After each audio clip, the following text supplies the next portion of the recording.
pang mga ano yan, programa sa Albay? Pwede? Pwede, Open ka girare po? pwede tabi, dahil kabisado ko na yan. And then, ang sarap pa nga ng pag-iisip ko, kung may nahilig ako mga weak areas, magamit ko pa sa pagka-professorial lecturer ko sa Bicol University sa graduate school.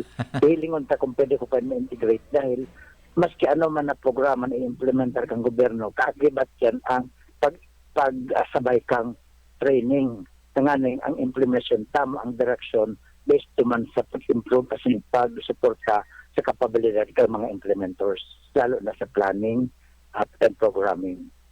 Okay, kaso hapon na ihabol ko lang yung tabi Dr. Cedric kasi kaso hapon gusto ng testingon an sa imong kakayanan sa pagiging administrador kasi na-witness mo o yan ang ano kahapon deliberation regarding dyan sa Peñaranda Park.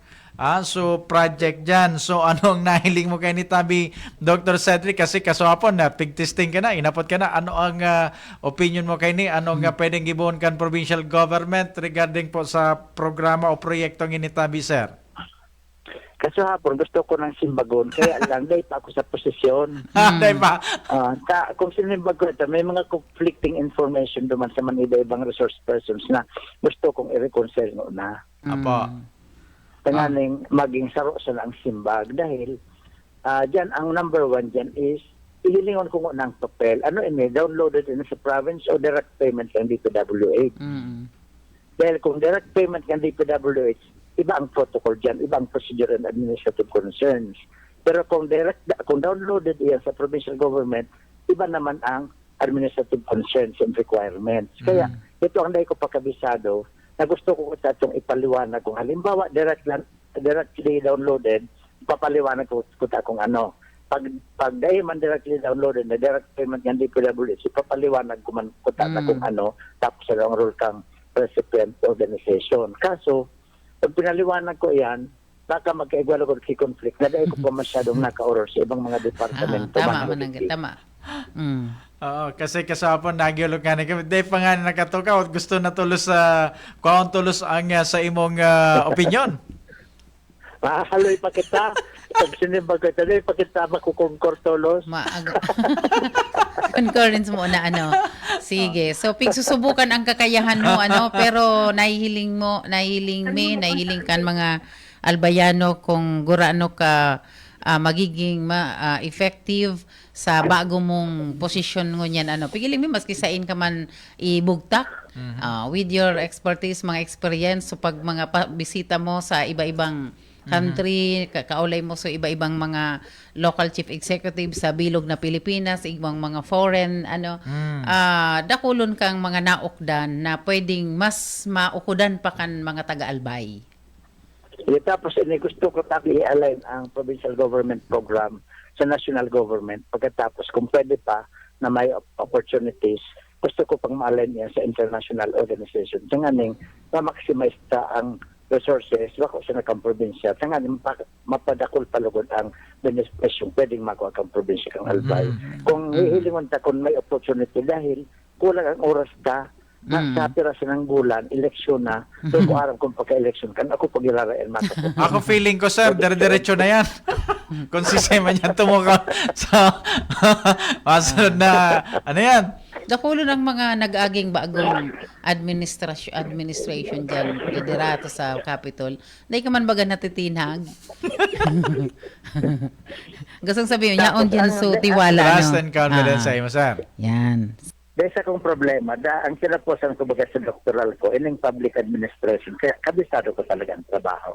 Yun. Buda, duminakula sa scope mo. And sa ilimingan ni Tabi, Dr. Cedric, mas magayon na nyaong ka talaga dyan na iraruman mo na sa mga departamentong yan na mas madali ang sa imong yan, pag-implement. Kaya yan. Basta makuha ko sa ng kooperasyon kang gabos sa departamento, tapos gabos na programa na ibigibuhon ko dapat approve kan gobernador bilang siya ang executive,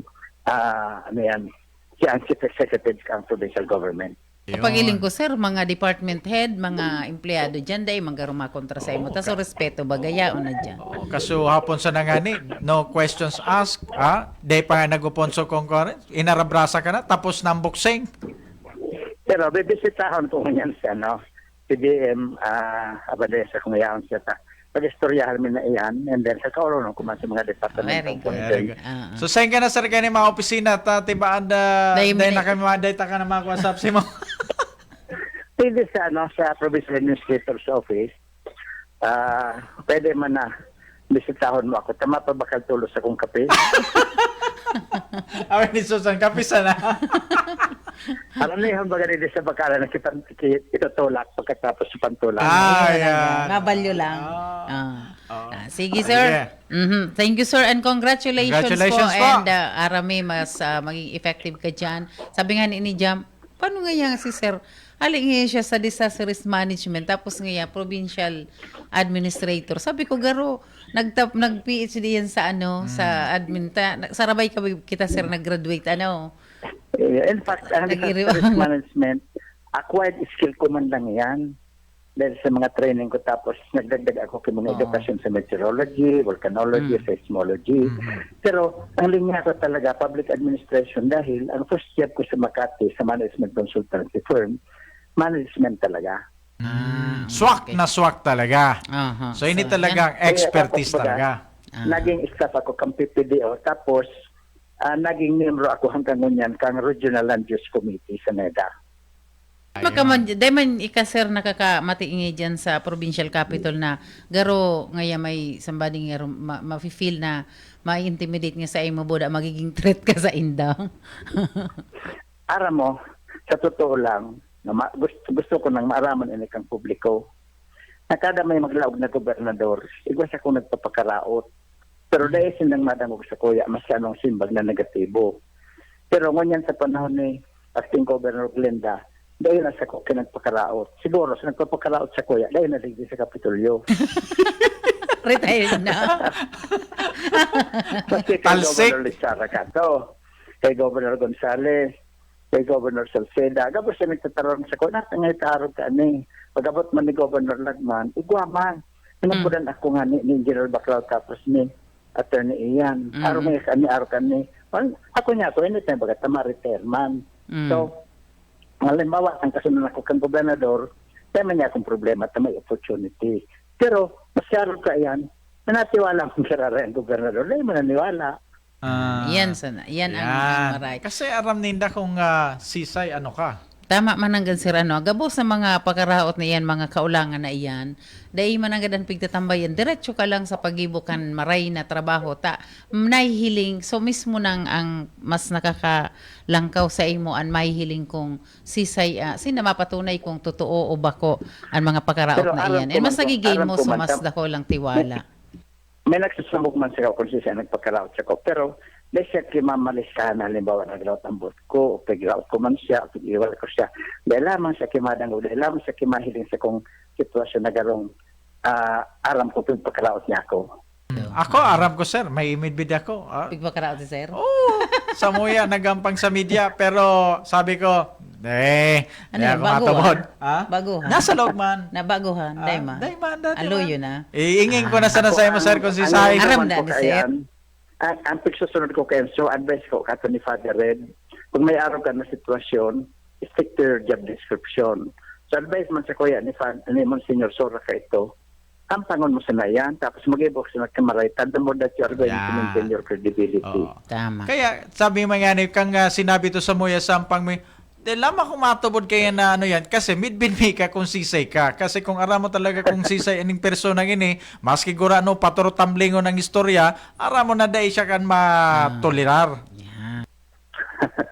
Dako lang Okay yan Tapos Tas na mo, ito, sir, ang magayon panguntangan na. niya ng challenge. Yan na. Ang panguntangan niya ng challenge na gusto mga pinuna na trabaho, ipadagos ka, tapos sa paglaog kang taon, hapon kita kay mga trabaho, ipapadagos kang malaog kang bagong gobernador pagka-election. Kasi sir, saro na digding magayon no digding ano yan kan provincial government ang record kanit saro kita sa Hall of Famer baga pagabot sa disaster galing po award so dakuluno na pinagkakaputan tatabi sir na siguro dapat ma-maintain and o yan ang ipadagos ta po.